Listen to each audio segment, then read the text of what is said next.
Uh, I know I will forget about this come Friday, which will be the next time I'll be doing anything here. Somebody called me. Hey, B, I meant to tell you. Hear about Sanford? See, not really. You know. Why? She says, oh, no, we all know Sanford.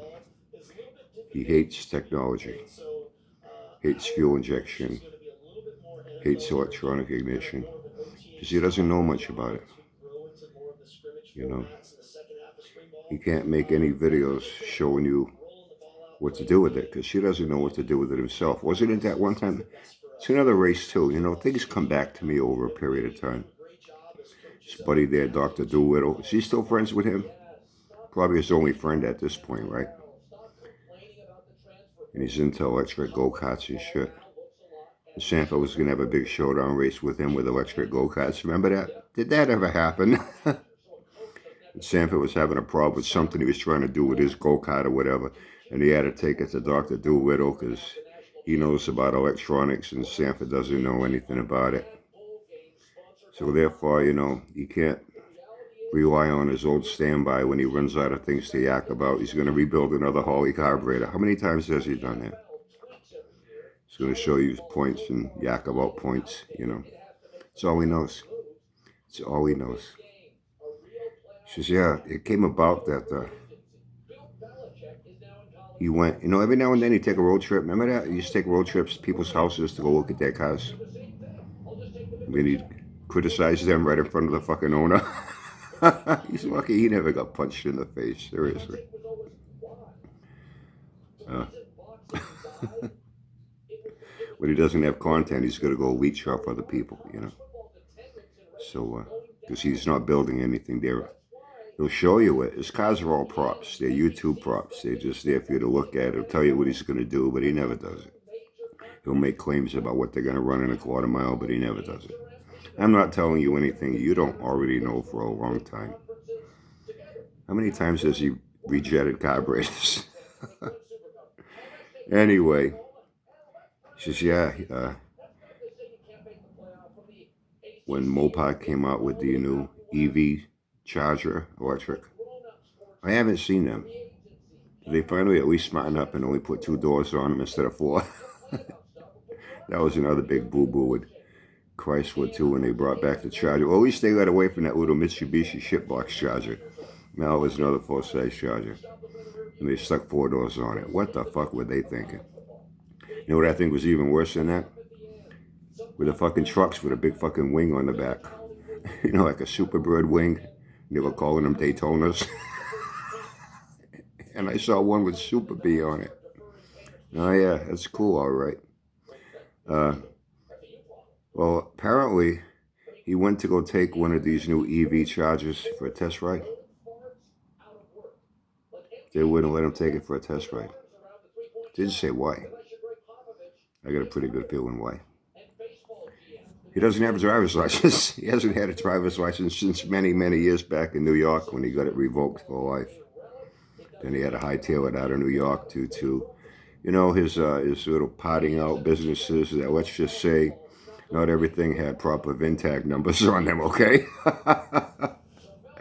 And at that time in New York, it was well known. Chop shops were everywhere, man. Garages were getting busted left and right.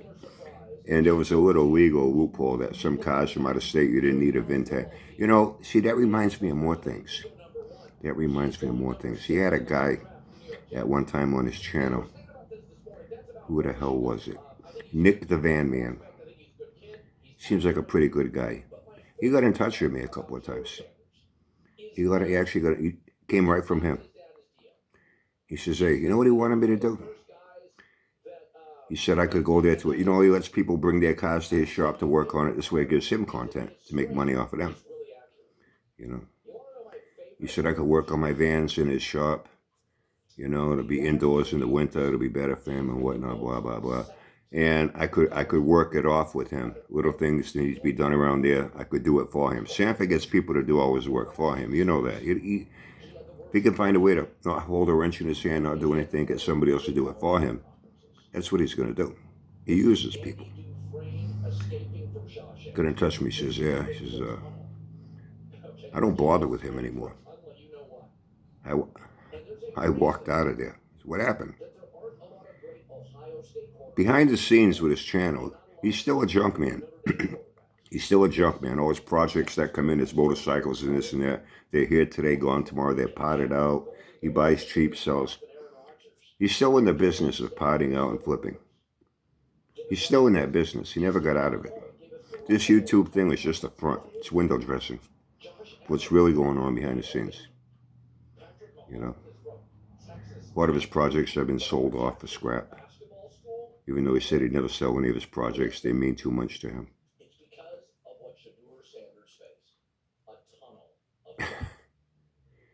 He says, I'm there, and he asked me if I could go do something to a car he had there.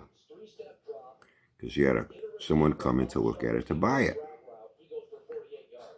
So I says, okay, what do you want? He says, see that one over there? It was another old fucked up four-door Mopar, like a Valiant or something. He says, I want you to do this, this, and that. He told me what it was. It's been such a long time, I forgot about it. So, okay, so I go over to the car, and I'm looking. I went back to him. I says, hey, I'm not touching that car. You're to sell it to someone. He says, and he got pissed off. You know, Sanford's not this nice, friendly guy he portrays himself to be, he says. Even, they all told me the same thing. He said, Brian, you think you swear? He's worse than you. He slams tools, he pulls temper tantrums and fits when something ain't going right. And that's why he don't like to show himself working on any cars. He looks like a monkey trying to fuck a football. He gets all frustrated, he's slamming tools on fenders, lights up a cigarette, stomps around, comes back. That's why he says, oh, I don't like people watching me when I'm working on a car. I can't concentrate. He don't want people to see he's incompetent. He's a fucking idiot. Always good for is pulling a fender, a door off, a dash panel off, and selling it to somebody on fucking Marketplace. It's always good for it. You know? He says, I'm not touching that car, man. It's got no VIN tags on it. It's got a lot of vehicles in there that they're not quite legit. You know? He says, you know what he told me, Brian? He looks around, he goes, and he's got a lot of junk there you don't see. He's got it hidden behind his shop and whatnot, hidden out of sight. You know? He says, go over to that car, take all the VIN tags off of that one and put it on this one. He says, no, I'm not doing that. That's illegal. This car down the road, something happens. This guy comes and buys it and thinks something ain't, you know, ain't on the up and up. He says, and they trace it back to you. He says, I told him, he says, you're going to throw me under the bus the way you're throwing other people under the bus. You're going to say, oh, I don't know anything about that. I asked this kid here to go get the car ready to sell. I don't know what he did to it. I don't know if he put illegal VIN tags on it. He says, and I'm going to get fucked and get in trouble. I could go to jail because of you. Fuck you. He says, and he walked out of Sanford's shop. Doesn't even want to see his face. Don't want to hear his fucking voice. You know. But anyway, getting back to the Charger. He said he wanted to take it for a test ride, but they wouldn't let him. I know why. He don't have a license. You know. And I've heard things in the car business. My youngest daughter is an office manager for an auto group. 2 Ford dealerships, a Hyundai and a Kia dealership. And when people want to go for a test ride, a salesperson goes with them. And before they get in that car, they want to see a person's driver's license, and they take a photostat copy of it so they know who the person is, where they live, and make sure they have a valid license. They don't want someone without a license to get behind the wheel of one of their cars taking it for a test ride. That's why they wouldn't let Sanford take that fucking Charger for a test ride.